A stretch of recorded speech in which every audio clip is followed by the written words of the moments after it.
ข้าวเด้อแม่ตำมะฮุ่งแม่อย่าเว้า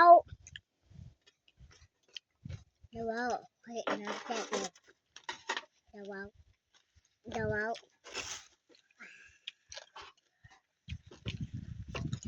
เอาคนไหน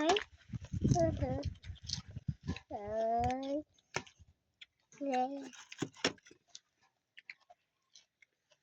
เอาคนนั้นให้ดีด้วย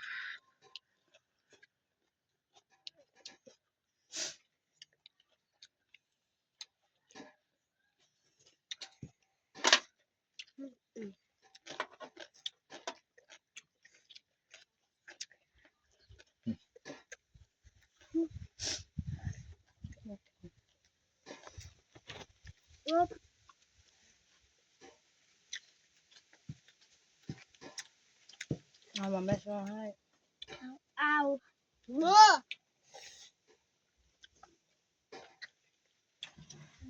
คนละอันอยากเอาเลยคนไหนคนไหนไปไหนอะไรหรอก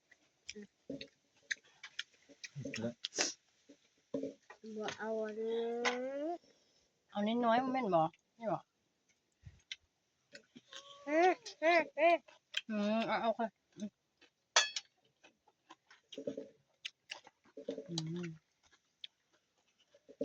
ไก่ล้างถ้วย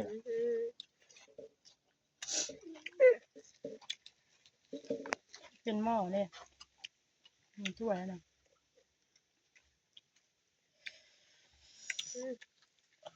ทำเรื่องมาเถอะขอมาแกงให้เขา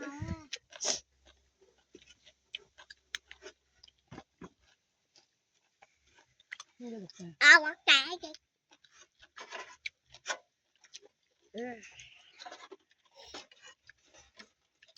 ชุบปลากระเขาเล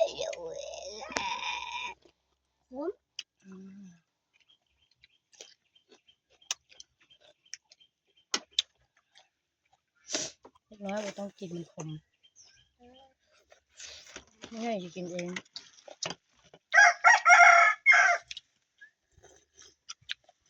เคยกินจักเทื่อกับตำมันสลัดให้เราสลอง สลัด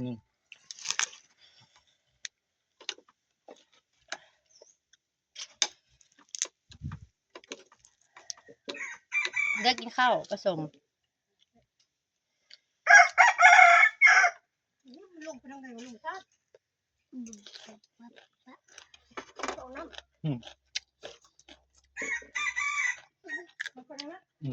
แต่นี่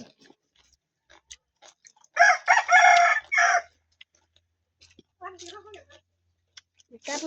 จำมะฮุ่งลูกหมูอะไรบ้าง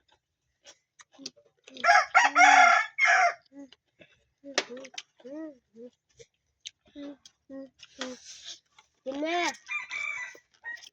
ขอบคุณบอกโมเงินจำอันนี้จำเอาป้าเดี๋ยว สิบอก บุกหมดสิเอามือเอาไม่ได้ใส่บ่วงลูกเอาบกินเด้อไก่วัดแซ่บบ่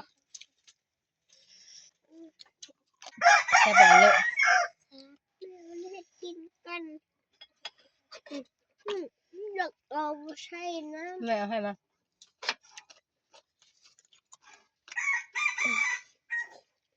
ถ้าเอาลงไปเห็นหนังเอาดมน้อยนึงก็ได้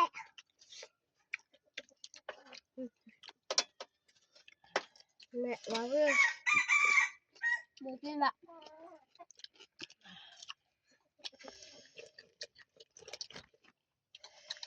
ขมอยู่มาแกง